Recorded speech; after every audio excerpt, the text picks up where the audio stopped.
अध्याय 92। थंडर सम्राट की जादुई तकनीक चरम सीमा तक विकसित। टांग हाउ की पुतलियों में मारक भावना उमड़ पड़ी और उसने एक बार फिर अपना क्लियर स्काई हामर घुमाया और उड़ गया। वो पूरी तरह से पागल हो गया था। उसका पूरा शरीर मारक भावना से फूट पड़ा था। हथौड़े की हवा सीटी बजा रही थी, साथ में हवा और गरज की क्यू भी आकार से उतर रही थी। धमाका! हथौड़े की रोशनी आसमान में फैल गई और टांग हाउ की आकृति चूबाई की ओर बढ़ती हुई दिखाई दी। अराजकता क्यों हवा में फैल गई। चूबाई ने अपने पंख जलाने वाले पंख फैलाए और बिना किसी बचाव के टांग हाउ के हमले का सामना किया। इसके विपरीत टांग हाउ अब चूबाई को कम आंकने की हिम्मत नहीं कर पा रहा था। टांग हाउ के पैरों के नीचे पहले 4 स्पिरिट रिंग अचानक फट गए। वो दहाड़ता हुआ चूबाई की ओर बढ़ा। चूबाई का पूरा शरीर अराजकता प्रकाश में लिपटा हुआ था, जिसमें अनगिनत ऋण फूट रहे थे। टांग हाउ के सामने खिलते हथौड़े के प्रकाश का सामना करते हुए चूबाई के सामने के सभी ऋण संगनित हो गए। 9 पत्तों वाली तलवार घास एक बार फिर संगनित हो गई। एक तलवार ने मानो स्वर्ग के द्वार को चीर दिया। घास चरित्र तलवार कला को फिर से मुक्त कर दिया और सीधे टांग हाउ से टकरा गई। आकाश तुरंत दिन जैसा उज्जवल हो गया और भयानक ऊर्जा विस्फोट के बीच चूबाई की आकृति बार बार पीछे हटी और फिर स्थिर हो गई। अपनी आधी से ज्यादा आत्मिक शक्ति का उपभोग होते हुए चूबाई थोड़ा असहाय महसूस कर रहा था। लगातार घास चरित्र तलवार कला को छोड़ने से वास्तव में बहुत कुछ नष्ट हो जाता है। हालांकि टांग हाउ के लिए भी आसान समय नहीं था। इस समय उसका शरीर तलवार के निशानों से ढका हुआ था। सभी घाव 9 पत्तों वाली तलवार घास द्वारा पहले दिए गए थे। आकाश में फैली तलवार क्यू ने उसे बचाव का कोई मौका नहीं दिया। शियाओबाई, तुम घायल हो, तुम्हें अब और नहीं लड़ना चाहिए। बीबी डोंग अचानक चूबाई के पीछे आ गिरी। वो कुछ हैरान थी। हालांकि वो जानती थी कि चूबाई की ताकत जबरदस्त है, लेकिन उसने ये उम्मीद नहीं की थी कि चूबाई पहले से ही टांग हाउ जैसे उपाधिधारी डोलुओं से सीधा मुकाबला कर पाएगा। अगर चूबाई इस समय हार भी जाता तो भी कोई उसका मजाक नहीं उड़ाता।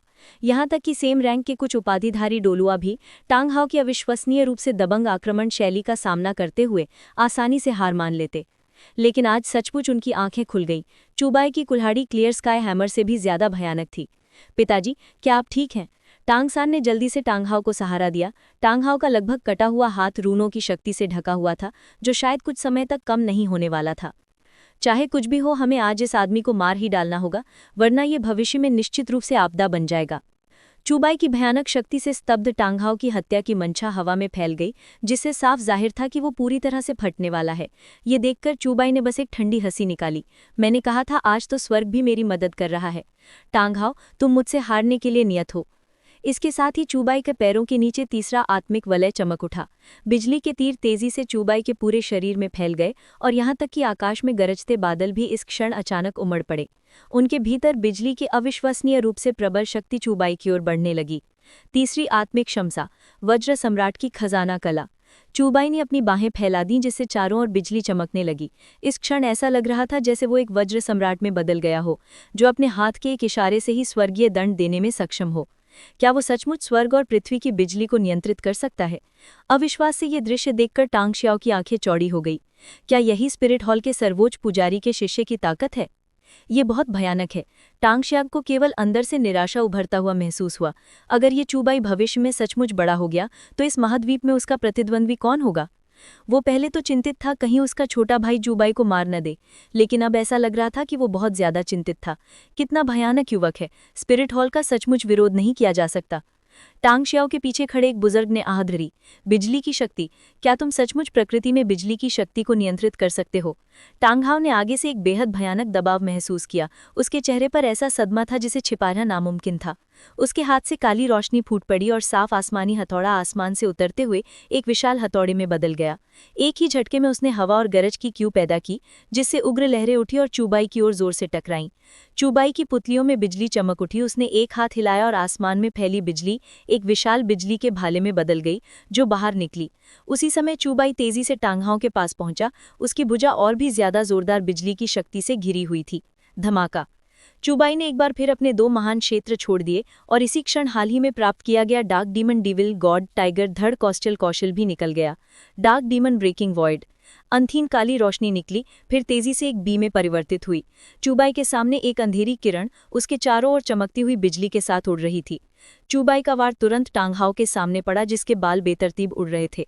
उसका पूरा शरीर ऐसा लग रहा था जैसे वो पागल हो गया हो। स्पिरिट हैमर रक्षा, क्लियर हैमर रक्षा।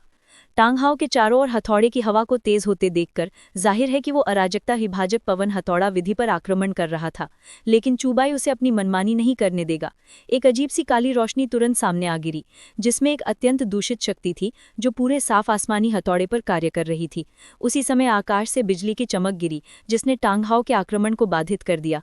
टांग हाओ, सब खत्म हुआ। चूबाई आकाश में ऊंचा उड़ गया, बिजली उसकी शरीर को घेरे हुए थी। जैसे ही अव्यवस्था प्रकाश नीचे उतरा, एक लंबा बिजली वाला ड्रैगन आकाश में कुंडली बनाए खड़ा था, जो हर चीज को देख रहा था, जिसमें सब कुछ नष्ट करने की शक्ति थी। और लंबे बिजली वाले ड्रैगन के तुरंत प्रकट होते ही एक के बाद एक आकाशीय गर्जन हुई। फिर भी ये भयानक बिजली इस क्षण चूबाई को घेरे हुए थी, मानो बिजली के सम्राट के सामने समर्पण कर रही हो। दहाड़! थंडर सम्राट खजाना कला अपने चरम पर पहुंच गई। चारों ओर से बिजली विभिन्न रूपों में बदल गई, विभिन्न दिशाओं से पूरी ताकत से आक्रमण कर रही थी। उसी समय लंबा बिजली वाला ड्रैगन स्पेस को चीरते हुए टांग हाओ की ओर उड़ता हुआ प्रतीत हुआ। धमाका! टांग हाओ की धीमी आवाज गूंजी, उसके बचे हुए आत्मा के छल्ले फिर से फट गए। उसकी शक्ति फिर से एक भयानक क्षेत्र में पहुंच गई। निकट आते हुए लंबे बिजली वाले ड्रैगन का सामना करते हुए उसने तेजी से अपना क्लियर स्काई हैमर घुमाया। दोनों के बीच के टकराव से आसपास का माहौल निशान बन गया। चूबाई का चेहरा कुछ पीला पड़ गया था। अगर आज का मौसम न होता तो ठंडर सम्राट खजाना कला में शायद इतनी भयानक शक्ति न होती, और उसने इस खास मौसम में हवा में व्याप्त बिजली की शक्ति का उपयोग करके ठंडर सम्राट खजाना कला को चरम सीमा तक विकसित कर लिया था, जिससे उसे टांग हाओ से सीधे टकराने की शक्ति प्राप्त हो गई थी। अपनी ओर बढ़ते हुए विस्फोटक उतार चढ़ाव को महसूस करते हुए चूबाई के चारों ओर के अस्थायी रूणों ने तेजी से आकार लेकर एक दाव घंटी बना ली, जिसने अपने भीतर चूबाई की रक्षा की। और यही चूबाई की दूसरी आत्मिक क्षमता थी, वर्षों की घंटी। आसपास सन्नाटा था। सब लोग शून्य भाव से आकाश की ओर देख रहे थे। टांग हाओ कहाँ था? नहीं, असंभव। उसके पास इतनी शक्ति कैसे हो सकती है? टांग सान ने अपना सिर हिलाया, उसकी निगाहें धुंधली थी। अचानक उसने पागलों की तरह ऊपर देखा। टांग हाओ को ढूंढ रहा था और फिर टांग हाओ को आकाश में खून से लथपथ देखा। उसने अपना क्लियर स्काई हैमर, जिसमें हल्की सी दरारें दिखाई दे रही थी, उसे पकड़कर चूबाई की ओर पटक रहा था। तुम्हारी आत्मिक शक्ति पहले ही समाप्त हो चुकी है और तुम अब भी मुझ पर आक्रमण करना चाहते हो। चूबाई ने व्यंग किया, तो आज इस उपद्रवी आदमी से छुटकारा पाने का अच्छा दिन है। अध्याय 93। क्या तुम हिजड़े हो? टांग हाओ को देखकर, जो अपनी आत्मिक शक्ति समाप्त होने के बाद भी हमला करता रहा, चूबाई के हाथ में रोशनी चमक उठी और उसने एक बार फिर पंगु कुल्हाड़ी को बुलाया, जिससे केओस क्यू यानी अराजक ची निकली। धमाका! जैसे ही क्लियर स्काई हैमर नीचे उतरा, चूबाई ने पंगु कुल्हाड़ी घुमाई। जैसे ही वे टकराए, क्लियर स्काई हैमर, जैसे दुनिया की नंबर 1 टूल स्पिरिट के रूप में जाना जाता था, नाजुक कांच की तरह टुकड़ों में बिखर गया। टांग हाओ ने जोर से मुंह में खून थूका, जिससे उसकी अंदरूनी चोट और बढ़ गई और वो हवा से जमीन पर गिर पड़ा। क्लियर स्काई हैमर चकनाचूर हो गया और पंगु कुल्हाड़ी ने इसी क्षण केओस क्यू छोड़ी, जिससे क्लियर स्काई हैमर पूरी तरह से चूर चूर हो गया। टांग हाओ की आंखें चौड़ी हो गई और उनकी रोशनी तेजी से मंद पड़ने लगी। उसे लगा कि उसने अपने गियर स्काई हैमर से संपर्क खो दिया है। जाहिर है उसकी आत्मा पूरी तरह से अपंग हो गई थी। वो अब उसका इस्तेमाल नहीं कर सकता था, वो अपंग हो गया था। पिताजी! टांग सान चिल्लाया और तेजी से टांग हाओ के पास दौड़ा। मरते हुए टांग हाओ को देखकर टांग सान का क्रोध भड़क उठा। उसकी आंखें लाल हो गईं और वो चूबाई से मौत तक लड़ने के लिए तैयार हो गया। हालांकि अंत में वो खुद को रोक लिया। इसी समय एक आकृति उस पर टूट पड़ी। वो टांग शियाओ था। भाई हाओ! टांग शियाओ की आवाज कांप उठी। टांग हाओ की शारीरिक स्थिति को महसूस करते हुए वो सचमुच क्रोधित हो गया। उसने बीबी डोंग की ओर देखा और चिल्लाया, बीबी डोंग, तुम्हारा स्पिरिट हॉल बहुत आगे बढ़ रहा है। ओह, दूसरी ओर मुझे लगता है कि ऐसा इसलिए है क्योंकि टांग हाओ खुद ही हीन था। इसके अलावा मैंने अभी युद्ध के दौरान तुम्हें कोई हरकत करते नहीं देखा, लेकिन अब तुम मुझसे सवाल करने आए हो। बीबी डोंग ने टांग शियाओ के ठंडे भाव को पूरी तरह से नजरअंदाज कर दिया। फिर उसने अपना येड वाला हाथ चूबाई के कंधे पर रखा, जिससे चूबाई को अपनी आत्मिक शक्ति वापस पाने में मदद मिल गई। टांग सान ने टांग हाओ को ऊपर उठाया और तेजी से जंगल में भाग गया। आत्मिक भवन, मैं टांग सान कसम खाता हूं कि एक दिन मैं तुम सबको नष्ट कर दूंगा। और क्लियर स्काई सेक्ट, जब मेरे पिता जीवन मरण के संकट में थे तो तुमने मदद नहीं की, बल्कि उन्हें नीचे गिराकर लात मारी। तुमने पहले ही मौत का रास्ता चुन लिया है। एक दिन मैं तुम्हें इसकी कीमत चुकाने पर मजबूर करूंगा। टांग सान दहाड़ा। उसके चेहरे पर आंसू बह रहे थे जब वो टांग हाओ के साथ भागा। टांग शियाओ ने मानो उन्हें रोकने के लिए हाथ बढ़ाया, लेकिन अंत में वो केवल पछतावे से भरकर असहाय होकर आहें भर सका। चूंकि टांग हाओ की आत्मा अपंग हो गई है, तो क्या उसके और स्पिरिट हॉल के बीच की शिकायतें हैं सुलझा सकते हैं? क्लियर स्काई संप्रदाय के दूसरे बुजुर्ग ने आगे बढ़कर पूछा। ये बुजुर्ग भी चूबाई की भयानक ताकत से समान रूप से स्तब्ध थे। अगर आमने सामने की लड़ाई होती तो उनमें से कोई भी तांगहाओ का मुकाबला नहीं कर पाता, इसलिए अगर उनका सामना चूबाई से भी होता तो शायद उनका भी यही हश्र होता। खासकर चूबाई की आत्मा कुल्हाड़ी, वो बहुत भयानक थी। क्लियर स्काई हैमर को चकनाचूर करना बस एक पल था। अगर वे एक ही रैंक के होते तो लड़ने की कोई जरूरत ही नहीं होती। चलो चलते हैं। चूबाई ने बीबी डोंग की ओर सिर हिलाया, फिर कहा, अब जबकि बदलाव की बहार फिर से तेज हो रही है और इतने जोरदार रुझान के साथ, मुझे आश्चर्य है कि आपका क्लियर स्काई संप्रदाय क्या चुनाव करेगा। चूबाई और बीबी डोंग चले गए जबकि तांग शियाओ ने गहरी सांस ली, मानो वो एक पल में 10 साल बूढ़ा हो गया हो। वो मुड़ा और चला गया, लेकिन वो क्लियर स्काई संप्रदाय की ओर नहीं बल्कि उस ओर गया जहां तांगसान गया था। संप्रदाय गुरु, क्या आप अब भी संप्रदाय के उस गद्दार की तलाश में जा रहे हैं? क्लियर स्काई संप्रदाय के एक बुजुर्ग ने गहरी आवाज में पूछा। मैं उसका बड़ा भाई हूँ, तांगसान का चाचा। बुजुर्गों, अगर आप मुझे फिर से रोकने की कोशिश करेंगे तो मुझे अशिष्ट होने का दोष मत देना। तांग शियाओ की धीमी आवाज में गुस्सा था। ये देखकर बुजुर्गों ने और कुछ कहने की हिम्मत नहीं की। उन्होंने अपनी आस्तीनें झटक ली, बिना कोई निशान छोड़े, और क्लियर स्काई संप्रदाय में लौट आए। चूबाई, तुमने ये कैसे किया? बीबी डोंग ने पूछा। मैंने तो बस मौसम का इस्तेमाल किया। मेरी तीसरी स्पिरिट एबिलिटी आंधी के दौरान अपनी पूरी शक्ति का इस्तेमाल कर सकती है, और मेरी स्पिरिट में ही क्लियर स्काई हैमर के खिलाफ एक बेहतरीन प्रतिकारक प्रभाव है। चूबाई की जरूरत से ज्यादा खर्च हो चुकी स्पिरिट पावर अब वापस आ गई थी। अभी अभी जो लड़ाई हुई थी वो उसके लिए अब तक की सबसे यादगार लड़ाई होनी चाहिए थी, जिसमें उसका प्रतिद्वंदी एक सच्चा टाइटल डूलो था। इसलिए तांगहाओ मेरे बस का नहीं था। लेकिन तुमने हमेशा तांगहाओ का पीछा करने का फैसला क्यों किया? लगता है मेरी 2 स्पिरिट्स ने मुझे किसी भी स्पिरिट का मुकाबला करने की शक्ति दे दी है। पंगु कुल्हाड़ी किसी भी टूल स्पिरिट का आसानी से मुकाबला कर सकती है, जबकि बाकी स्पिरिट बैरन डेथ से पूरी तरह से मुकाबला कर सकती है। एक बार जब मुझे अपनी छठी स्पिरिट रिंग मिल जाएगी तो मौसम का फायदा ना होने पर भी टाइटल डूलो का सामना करने पर मेरे पास लड़ने का मौका जरूर होगा। चूबाई ने मन ही मन सोचा, और इस पल वो बेहद तरोताज़ा महसूस कर रहा था। हालांकि अभी जैसी मौसम की स्थिति मिलना मुश्किल था, इसलिए उसे सबसे ज्यादा अपनी ताकत बढ़ाने की जरूरत थी। तो ये इस तरह से है, क्या ही भयानक आत्मावलय है, बीबी डोंग प्रशंसा से भरकर बोली। अब जबकि तांगहाओ अपंग हो गया है तो वो और कोई परेशानी नहीं खड़ा कर सकता। योजना को शायद आगे बढ़ा देना चाहिए, बीबी डोंग ने मन ही मन सोचा। आत्मा नगर। चूबाई की स्पिरिट सिटी लौटने के बाद वो आराम से अपने बिस्तर पर लेट गया। उसने झूझू किंग और बाकी लोगों को नहीं देखा, वे साधना कर रहे थे, इसलिए चूबाई ने उन्हें परेशान नहीं किया। देव क्षेत्र की साधना की मदद से हुलियना और बाकी दोनों जल्द ही स्पिरिट सम्राट के पद पर पहुंच जाएंगे, और झूझू किंग और उसकी दोनों साथी उसके पीछे पीछे चलेंगे। इसी समय चूबाई के दरवाजे पर दस्तक हुई। कौन है? चूबाई ने दरवाजा खोला और देखा कि कियान रेंशुई अंदर आ रही है। उसे घूरते हुए पूछ रही है, चूबाई, क्या तुम हिजड़े हो? Question mark question mark question mark. चूबाई के चेहरे पर प्रश्नवाचक चिन्ह थे। बड़ी बहन, क्या आप ठीक हैं? क्या आप जानना चाहती हैं कि मैं हिजड़ा हूं या नहीं? दरअसल कियान रेंशुई चूबाई को सिर्फ इसलिए ढूंढने आई थी क्योंकि उसकी डायरी अपडेट नहीं हुई थी और वो अभी अभी स्पिरिट सिटी लौटी थी। साथ ही ये कियान दाओलियों का मामला भी स्पष्ट करने के लिए था। मैं कहती हूँ बड़ी बहन, क्या तुम बहुत आलसी हो? क्या तुम त्यान दो साम्राज्य की युवराज नहीं हो? तुम इतनी बार स्पिरिट हॉल क्यों लौटती हो? चूबाई शिकायत करने से खुद को रोक नहीं पाई। मैं स्वाभाविक रूप से जरूरी कामों के लिए लौटी थी। और तुम्हारी बात, मैंने सुना है कि तुमने तांगहाओ को हरा दिया। कियान रेंचुई ने चूबाई से पूछा। उसकी निगाहें संदेह से भरी थी, मानो कह रही हूँ, तुम सच में? तुम्हारे पास क्या जरूरी काम हो सकते हैं? मैं तुम्हें उजागर भी नहीं करना चाहती। क्या तुम्हें बीबी डोंग की याद आ रही है? अगर तुम्हें मां की भी याद आती है तो स्पिरिट सिटी इतनी बार लौटते हुए सावधान रहना कि तुम्हारी योजना का पर्दा न पड़ जाए। चूबाई ने दुखी होकर कहा। मैंने कब कहा कि मुझे बीबी डोंग की याद आ रही है? चूबाई को मुक्का मारने से खुद को रोक नहीं पाई, लेकिन ध्यान से सोचने पर उसे एहसास हुआ कि अब वो चूबाई को हरा नहीं पाएगी। तो फिर तुम्हें मेरी याद आई? मुझे याद करना आसान है, बस एक शब्द कह दो, मैं सीधे त्यानदो साम्राज्य जाकर सम्राट को मार डालूंगा और तुम्हें सिंहासन पर बिठा दूंगा। मैं अपने दाऊ साथी के साथ हमेशा बहुत अच्छा व्यवहार करता हूँ, एक बहुत ही नेक इंसान। चूबाई ने आत्मविश्वास से अपनी छाती थपथपाई, जबकि कियान रेंशुई का चेहरा काला पड़ गया। चूबाई, तुम सच में एक बेशर्म इंसान हो। ठीक है, मैं सच कहूंगी, मुझे बस तुम्हारी याद आई। तुम इसके बारे में क्या कर सकती हो? अध्याय 94। मुझे लगता है कि तुम में अभी भी आकर्षण है।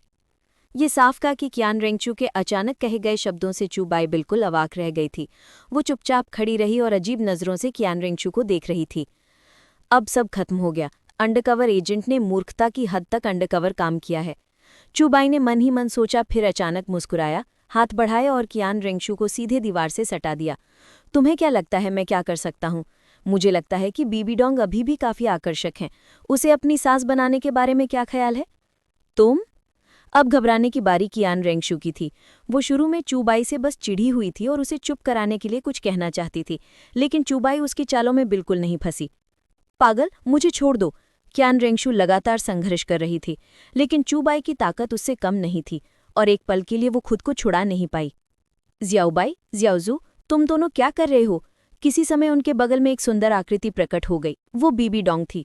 इस समय वो आश्चर्य से भरे चेहरे के साथ अस्पष्ट मुद्रा में दोनों को देख रही थी और एक पल के लिए उसे थोड़ी शर्मिंदगी भी महसूस हुई। ऐसा लग रहा था जैसे उसने उनके अच्छे समय में खलल डाल दिया हो। मैं जियाओबाई को बेटे की तरह मानती हूँ, लेकिन वो मुझे माँ की तरह, बल्कि सास की तरह। बीबी डोंग मन ही मन शिकायत करने से खुद को नहीं रोक पाई। हालांकि ऐसे कहने के बावजूद अगर चुबाई और कियान रेंगशू सचमुच साथ आ गए तो भले ही बाकी सबने आपत्ति की हो, ये अनुमानित था कि बीबी डोंग आपत्ति नहीं करेंगी।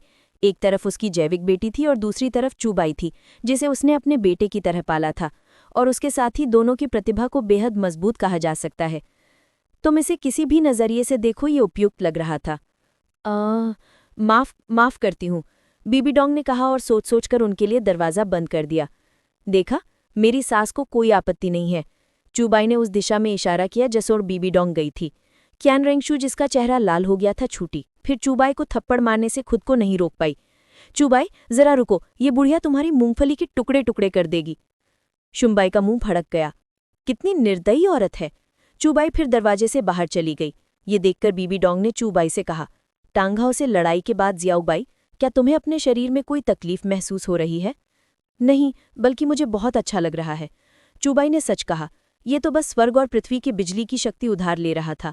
अगर कोई असुविधा थी तो शायद वो आत्मिक शक्ति के अत्यधिक परिश्रम से आई कमजोरी थी। ये अच्छी बात है। मैंने चुपके से तांगसान और तांगहाओ की गतिविधियों पर नजर रखने के लिए लोगों को भेजा और पाया कि वे थेंडुस शहर लौट आए हैं, और लगता है तांगहाओ तांगसान को किसी खास जगह ले गया है। क्या तुम्हें पता है, मैंने सुना है कि जियाओजू वापस आ गई है, इसलिए मैं जियाओजू से मिलने और तुम्हें ये खबर बताने आया हूँ। इसी समय कियान रेंगशू भी वहां आ गई थी। ऐसा लग रहा था जैसे वो बस खुद को शांत करने गई थी, क्योंकि इस समय उसका नाजुक चेहरा सामान्य हो गया था। अब उस पर अभी जैसी लालिमा नहीं थी। जियाओजू, तुम दोनों क्या कर रहे हो? बीबी डोंग ने चुबाई और कियान रेंगशू को अर्थपूर्ण नजरों से देखा। चुबाई ने हाथ हिलाया। उसे दौरा पड़ रहा है, मैं बस उसका इलाज कर रहा हूँ। किसे दौरा पड़ रहा है? कियान रेंगशू ने आंखें घुमाई और फिर बीबी डोंग के साथ बातचीत करने चली गई। बीबी डोंग और कियान रेंगशू को बातचीत करते देखकर चुबाई ने बीच में टोका नहीं और खुद ही चली गई। जब बीबी डोंग चुबाई के कमरे के पास से गुजरी तो उसने खिड़की पर एक नीली चांदी घास को लहराते देखा। ये है, बीबी डोंग ने भी डायरी पढ़ी थी, इसलिए वो स्वाभाविक रूप से जानती थी कि ये नीली चांदी घास तांगहाओ की पत्नी है। हालांकि फिर उसने भावुक होकर आह भरी। चुबाई में वाकई हिम्मत थी, किसी और की पत्नी को सीधे सीधे लूट रहा था। अजीब बात होगी अगर वो व्यक्ति उससे मरते दम तक ना लड़ता। Spirit hall cultivation ground. जब चुबाई पहुंचा तो जूजू किंग और बाकी लोगों ने अभी अभी कल्टिवेशन खत्म किया था। चुबाई को देखकर जूजू किंग उठ खड़ी हुई और चुबाई को हाथ हिलाया। चुबाई ने ये देखा और पास आकर पूछा, क्या हुआ? वो तीनों अभी 60वीं रैंक तक पहुंचने की कोशिश कर रहे हैं। बेहतर होगा कि तुम उन्हें परेशान न करो। जूजू किंग ने हुलियना और पास ही खड़े बाकी 2 लोगों की ओर इशारा किया। उसी समय निंगरोंगरोंग भी वहां आ गए। ओह चुबाई, तुम्हारे चेहरे पर क्या हुआ? निंगरोंगरोंग ने चुबाई के चेहरे पर हाथ के निशान देखे और उसके हावभाव तुरंत अजीब हो गए, चुबाई को घूरते हुए।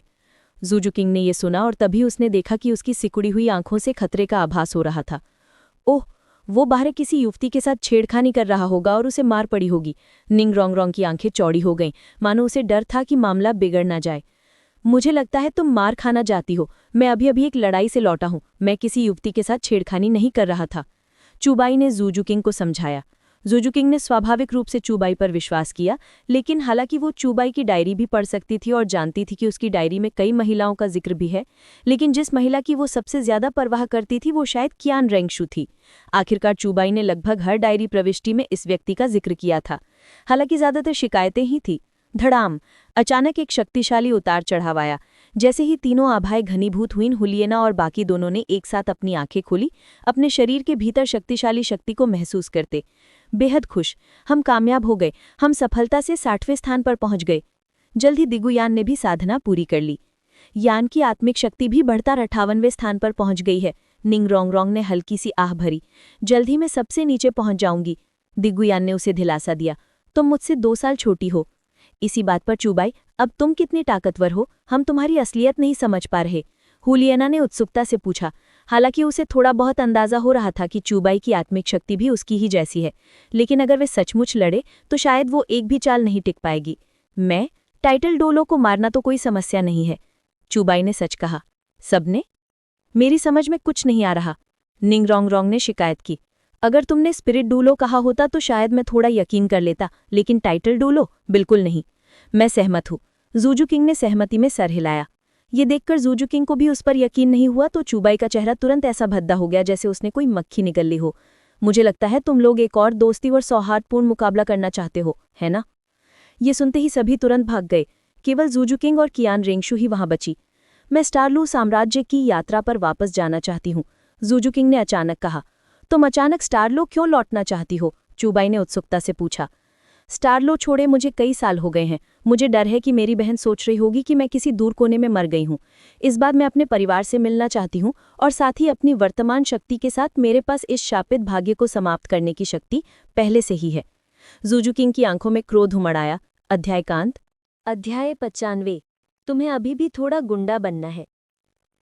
क्या तुम अपने जू परिवार के लिए आवाज उठाने की कोशिश कर रहे हो? चूबाई ने पूछा। जू किंग एक पल के लिए चुप रहा, फिर सिर हिलाया। मेरे परिवार के लोग उनके दाई परिवार के लोगों के लिए प्रतिरूप बनने के लिए क्यों पैदा हुए हैं? शायद उनकी नज़र में मेरे परिवार के सदस्य हमेशा से सिर्फ औजार रहे हैं। मुझे इस व्यवस्था को तोड़ना होगा जिससे मुझे नफरत है। जू किंग की पुतलियों में जिद्दी भाव देखकर चूबाई ने धीरे से कहा। अगर तुम स्टारलुआ लौटना चाहती हो तो मैं तुम्हारे साथ चलूंगा। हालांकि तुम पहले ही स्पिरिट हॉल में शामिल हो चुके हो, तुम्हारे रिश्तेदार तो अभी भी वही हैं। चूंकि मैं दुनिया को एकीकृत करना चाहता हूं, इसलिए मैं किसी और व्यवस्था के अस्तित्व की इजाजत नहीं दूंगा। स्टार लुओ, हेवन डू या मुख्य भूमि के बाहर के दूसरे महाद्वीप, ये सभी समस्याएं हैं जिनका मैं देर सबेर समाधान कर दूंगा। चूबाई, शुक्रिया, जूकिंग ने धीरे से कहा। हालांकि उसने स्वीकार किया कि वो शुरू में चूबाई के पास सिर्फ मजबूत बनने के लिए गई थी। इस युवक के पास वाकई कुछ तरीके थे जिससे वो कम समय में इतनी ताकत हासिल कर पाई, और उनके साथ रहने के दौरान जूकिंग ने अपने हृदय स्वभाव को भी अच्छी तरह समझ लिया था। वो सचमुच इस बेहतरीन युवक पर मोहित हो गई थी। हाँ, कोई बात नहीं, तुम कब जाने वाले हो? चूबाई ने पूछा। अगले कुछ दिनों में। ये वापसी यात्रा सिर्फ अपने रिश्तेदारों से मिलने के लिए है। हालांकि मेरे पास पहले ही स्पिरिट किंग की शक्ति है जो मुझे उस क्रूर शाही संघर्ष में जीवित रहने का अधिकार देती है। फिर भी एक शाही शासन को उखाड़ फेंकने की कोशिश करना एक चींटी के पेड़ को हिलाने की कोशिश करने जैसा है। हालांकि जूकिंग गुस्से में थी, उसने बहुत शांति से स्थिति का विश्लेषण किया। चूबाई ने सहमति में सिर हिलाया। अगर तुम चाहो तो मैं अभी जाकर स्कारलुओ को नष्ट कर सकती हूँ। जूकिंग से विदा लेने के बाद चूबाई अपने कमरे में लौट आया। ऐसा लग रहा था कि बीबी डोंग और कियान रेंगशू पहले ही जा चुके हैं। धीरे धीरे अंधेरा होता देखकर चूबाई अपनी डायरी लिखने ही वाला था, तभी उसने देखा कि किसी अनजान समय पर दरवाजे पर एक आकृति प्रकट हुई।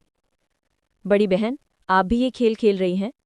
चूबाई ने कियान रेंगशू की ओर देखा, कुछ उलझन में। ये व्यक्ति आखिर क्या करना चाहता है? उसके पास गए फिर भी कुछ नहीं कहा। क्या औरतें सचमुच उम्मीद करती हैं कि हर बात का अंदाजा लगाया जाए? सच कहूं तो मैं इस बार अपने दादाजी को ये बताने आया हूं कि मैं देवदत्त देवता का देवपद प्राप्त करना चाहता हूं, कियान रेंगशू ने शांति से कहा। देवदत्त देवता? वो इस वक्त स्पंक्स में लटकी पायलट का पैरेलल है। चूबाई थोड़ा हैरान हुआ।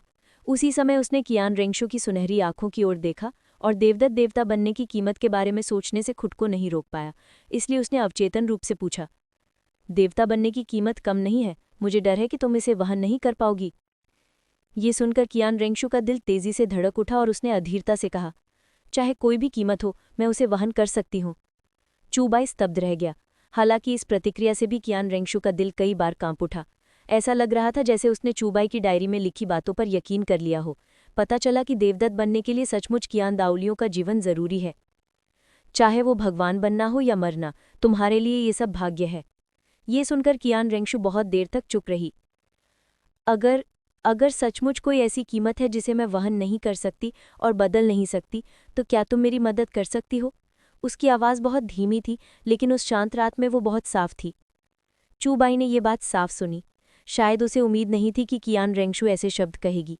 उसने मुड़कर कुछ असहाय कियान रेंगशु को देखा।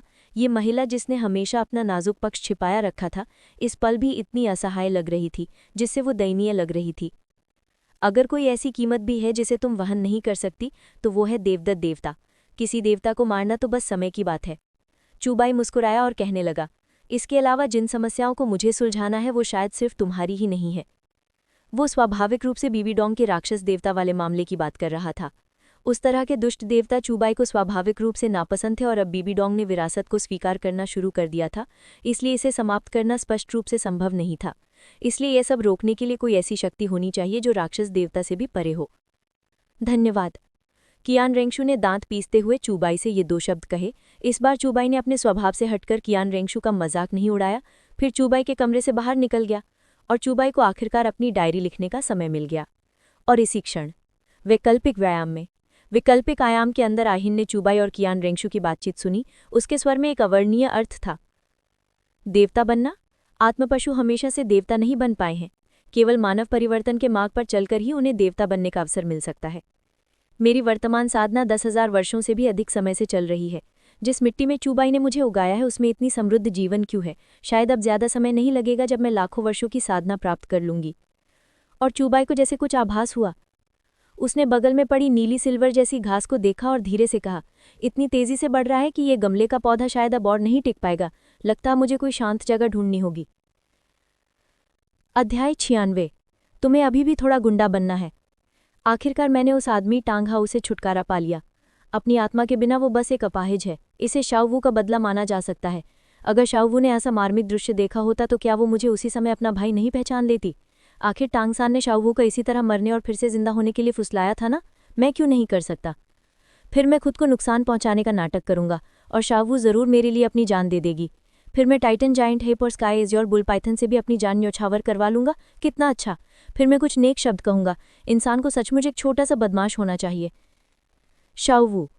हालांकि उसने टांगहाओ को अपाहिज बनाने में मेरी मदद की, कहते हुए कि ये मेरा बदला है, मुझे छूना चाहिए, लेकिन मैं उसे बस कुछ 8 चरणीय वार देना चाहता हूँ। निंगरोंगरोंग और जूकिंग को भी शाओवू की याद आई। इतना समय हो गया है, मुझे आश्चर्य है कि शाओवू कैसा है। दोनों को ऐसा लग रहा था जैसे वो शाओवू की बहुत याद कर रहे हों। उसे जिंदा रहने दो। जब मुझे मौका मिलेगा मैं आहीन हो उसके सामने लाऊंगा। क्या ये आदमी मुझसे नाराज होकर मर जाएगा? वैसे इस आदमी में वाकई आत्मविश्वास है। टांगसान को क्लियर स्काई सेक्ट में ले रहा है।